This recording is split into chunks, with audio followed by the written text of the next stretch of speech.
কোনো যায় না। যেমন আমি কয়েকটি উদাহরণ দেই। আমরা নিজে বিভিন্ন ভাইরাল ভিডিও দেখেছি যে আমার বাবার বয়সী একজনকে কান ধরে উঠবোস করানো হচ্ছে, আমার বাবার বয়সী একজনকে বিবস্ত্র করানো হয়েছে এবং মানুষজন যা ইচ্ছা তাই বলছে। অসংখ্য মানুষের ফোন চেক করা হচ্ছে। আমি দেখেছি আমার মায়ের বয়সী একজনের গায়ে হাত তোলা হয়েছে। এরকম অসংখ্য অনাকাঙ্ক্ষিত ঘটনা ঘটেছে। আমরা সাংবাদিক ভাই বোনদের উপরে হামলার বিভিন্ন ঘটনা প্রত্যক্ষ করেছি। আমাদের জায়গা থেকে স্পষ্ট কথা, যেই স্পিরিটটিকে সামনে রেখে আমরা এই গণবিপ্লবটি করেছি, 16 বছরে যে নির্যাতন, নিপীড়ন কিংবা মানুষের যে প্রকাশ করার, যে কোনো অনুভূতি প্রকাশ করার, কথা বলার যে অধিকারটি ছিল সেটি যে হরণ হয়েছিল, এই সব কিছু দুর্নীতি থেকে শুরু করে নিপীড়ন, অত্যাচার, এগুলোর বিরুদ্ধে গিয়ে কিন্তু এই গণবিপ্লব। এটার কারণ ছিল যে আমরা আসলে এমন কিছু একটা, এমন নতুন একটা বাংলাদেশ চাই যেই বাংলাদেশে আসলে সবাই সবার কথাটি বলতে পারবে, সবার মত প্রকাশ করতে পারবে, যে যে ধারায় বিশ্বাসী সে অনুযায়ী কাজ করতে পারবে এবং তার এই স্বাধীনতাটি থাকবে। আমরা আওয়ামী লীগের সময় বিগত 16 বছরে যে বিষয়গুলো দেখেছি, যে আপনি আওয়ামী লীগ ছাড়া অন্য যে কোনো দল যদি করতেন, আপনাকে মামলা দিয়ে হয়রানি করা হয়েছে, কিংবা আপনাকে একটি মিটিং করতে দেওয়া হয় নাই, আপনাকে জেলে কিংবা আদালতে চক্কর কাটতে হয়েছে। এই সামগ্রিক বিষয়গুলো আমরা আমাদের জায়গা থেকে বিশ্বাস করি যে এগুলো হওয়া উচিত না। কিন্তু গতকালকে আমরা এমন বেশ কিছু চিত্র দেখেছি যেই জায়গাগুলোতে আসলে স্টুডেন্টদের কিছু পার্টিসিপেশন ছিল। আমরা জানি না যে ওই স্টুডেন্টরা আসলে কোন মতাদর্শ ধারণ করে, ইভেন আমরা তাদেরকে এখানে আসলে ডিফাইনও করতে পারবো না। কিন্তু আমাদের বৈষম্য বিরোধী ছাত্র আন্দোলনের প্ল্যাটফর্মের আমরা সকলে একসাথে বসে কথা বলেছি, যখন রাতে আলোচনা করেছি, আমরা আমাদের জায়গা থেকে স্পষ্ট বলি, আমরা খুঁজছি যে এগুলোর সাথে আমাদের কোনো সমন্বয় কিংবা সহসমন্বয় যুক্ত আছে কিনা। আমাদের জায়গা থেকে স্পষ্ট ডিসিশন, আমরা খুঁজে তথ্য প্রমাণের ভিত্তিতে যদি সিঙ্গেল একজন সমন্বয়ক বা সহসমন্বয়ক পুরো বাংলাদেশে পেয়ে থাকি, এটার সাথে যুক্ত কোনোভাবে, আমরা তৎক্ষণাৎ তাকে আমাদের ওই কমিটি থেকে, ওই টিম থেকে বহিষ্কার করব। এটা আমাদের প্রথম ডিসিশন।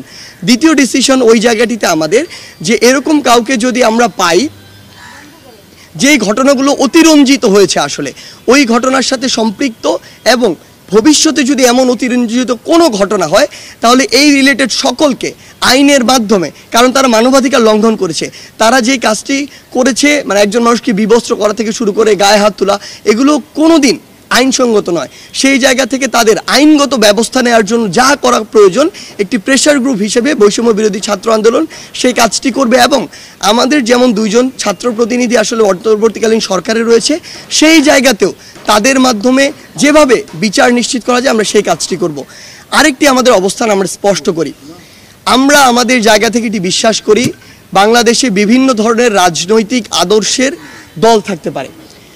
2013 সালে আমরা দেখেছিলাম হেফাজতে ইসলাম যখন তাদের মতিঝিলে এই যে সমাবেশটি করেছিল, ওই সময়ে পুলিশকে কাজে লাগিয়ে, পুলিশকে অপব্যবহার করে আওয়ামী লীগ তার ক্ষমতার অপব্যবহার করে অসংখ্য আলেম ওলামাদেরকে কান ধরে উঠবস করিয়েছিল।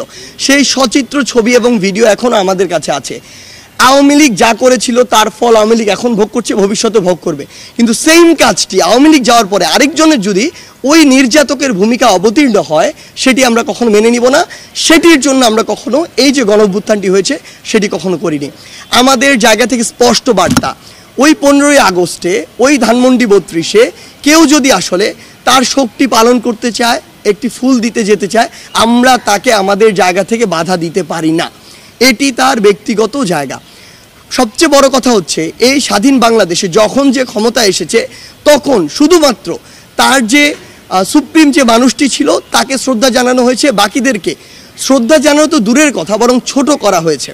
আমরা বিগত আওয়ামী লীগের সময় দেখেছি, বঙ্গবন্ধুকে কিংবা শেখ মুজিবুর রহমানকে বঙ্গবন্ধু থেকে শুরু করে যত বিশেষণে বিশেষায়িত করা যায় সেগুলো করা হয়েছে, এবং অতিরঞ্জিত অনেক ঘটনা নিজের মন মতো করে বানানো হয়েছে, ইতিহাস সাজানো হয়েছে।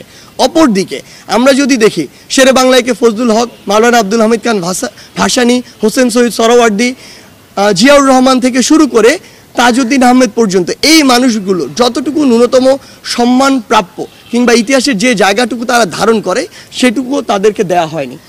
আমরা বিশ্বাস করি আমাদের জায়গা থেকে এই যে মানুষগুলো রয়েছে, আসলে বাংলাদেশের ইতিহাস নিয়ে কথা বললে যেই মানুষদের অবদান একদম অনস্বীকার্য, তাদের প্রত্যেককে তাদের যতটুকু অবদান ছিল এর জন্য তাদের স্মরণ করতে হবে। কাউকে ইচ্ছাকৃতভাবে রাজনৈতিক উদ্দেশ্যে ছোট করা যাবে না। আমরা যতটুকু জিয়াউর রহমান যতটুকু সম্মান প্রাপ্য তাদেরকেও আমাদের ততটুকু সম্মান দিতে হবে। একইভাবে শেখ মুজিবুর রহমান যতটুকু সম্মান তার প্রাপ্য তাকেও ততটুকু সম্মান দিতে হবে। তার যেই কাজগুলো সমালোচনা যোগ্য আপনি সমালোচনা করেন, এটা নিয়ে আমার বিন্দুমাত্র আপত্তি নেই। কিন্তু আপনি আজকে 2024 সালে এত বড় একটি গণঅভ্যুত্থানের পরে দাঁড়িয়েও আপনি যখন আপনার রাজনৈতিক প্রতিহিংসাকে বাস্তবায়ন করার জন্য এই কাজগুলো করেন, এগুলো আমরা আমাদের জায়গা থেকে কখনোই সমর্থন করি না। এবং আমরা মনে করি যে বাংলাদেশের জনগণের তাদের জায়গা থেকে সর্বোচ্চ প্রতিবাদটুকু করা উচিত যে তারা এগুলো আজকে দাঁড়িয়ে কখনো এগুলো সমর্থন করে না এবং চায় না যারা এগুলো করবে তাদেরকে জনগণ বয়কট করার জন্য প্রস্তুত। ইভেন আমাদের মধ্যেও কেউ যদি এই কাজগুলো করে তাদেরকেও বয়কট করা হোক, কোনো সমস্যা নেই। আমরা স্পষ্ট করে কিন্তু এই কথাটি বলেছি 15ই আগস্টে শোক প্রকাশে যারা ওইখানে একটি ফুল নিয়ে গিয়েছিল তাদেরকে, যেমন আমরা দেখেছি বঙ্গবীর কাদের সিদ্দিকী সেখানে গিয়েছিলেন, তার গাড়িতে হামলা হয়েছে, ভাঙচুর হয়েছে। কেন? তিনি যদি ওই রাজনৈতিক আদর্শে বিশ্বাস করেন তিনি সেখানে ফুলটি নিয়ে যেতে পারেন, আমরা তাকে বাধা দিতে পারি না। আমরা বরং যদি মনে করি যে তিনি যে রাজনৈতিক আদর্শে বিশ্বাস করেন, যে ব্যক্তিটিকে তিনি অনুসরণ করেন তিনি অনুসরণযোগ্য নয়, আমরা তাকে বয়কট করতে পারি। কিন্তু তার গায়ে হাত তোলা, তার গাড়িতে হামলা করার এই যে অথরিটি, এই অথরিটি আমাদেরকে কেউ দেয় না।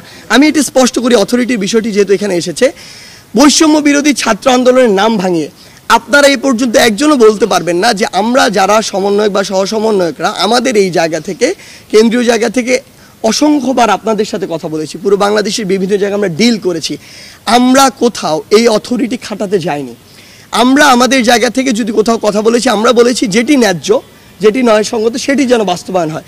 সুপারিশ করতে আমরা কোনো সময়ই স্বাচ্ছন্দ্য বোধ করি না, আগ্রহী না, আমরা করব না। আমরা পুরো বাংলাদেশের যারা আমাদের এই আন্দোলনের সাথে সম্পৃক্ত, সমন্বয়ক হোক, সহসমন্বয়ক হোক, কিংবা বর্তমানে আসলে ভুয়া অনেক সমন্বয়ক তৈরি হয়েছে, ভুয়া অসংখ্য সহ সমন্বয়ক তৈরি হয়েছে, তাদের উদ্দেশ্যে আমরা একটি কথা স্পষ্ট করে বলতে চাই, আমরা কোনো অথরিটি নয়, আমরা জাস্ট একটা প্রেশার গ্রুপ। আমরা বলতে পারি এই জায়গায় দুর্নীতি হচ্ছে, এই দুর্নীতিবাজকে সরাতে হবে, আমরা সরিয়ে দিতে পারি না, সেই অথরিটি আমাদের নাই। আমরা এটা বলতে পারি যে এই মানুষটি দুর্নীতি করেছে, তার দুর্নীতির এই এই কাজগুলো রয়েছে। আমরা কিছু জায়গায় দেখছি যে তারা পদত্যাগের জন্য বাধ্য করার সংবাদ পাচ্ছে, আমরা বিশ্বাস করি তারা আমাদের কেউ নয়, তারা আমাদের স্পিরিটও ধারণ করে না। কারণ এখন অসংখ্য ভুয়া সমন্বয়ক তৈরি হয়েছে। 5ই আগস্টের গণঅভ্যুত্থানের পরে আমরা কোনো পুরো বাংলাদেশে সমন্বয়ক টিম দেইনি, কিন্তু আমরা অসংখ্য সমন্বয়ক টিম দেখছি যারা 5ই আগস্টের পরে নিজে নিজে এই টিমগুলো দিয়েছে এবং তারা তাদের মতো করে বিভিন্ন কাজ করছে। আমরা মনে করি হয় তারা ব্যক্তিগত স্বার্থের জন্য এটা করছে, হয় তারা মানুষকে হয়রানি করে লুটপাটের জন্য কিংবা অর্থ আত্মসাতের জন্য করছে, অথবা রাজনৈতিক তাদের কোনো উদ্দেশ্য রয়েছে, অথবা এমন হতে পারে যে তারা নির্দিষ্ট কোনো একটি গোষ্ঠীর প্রোপাগান্ডা করছে আসলে দেশকে অস্থিতিশীল করার জন্য।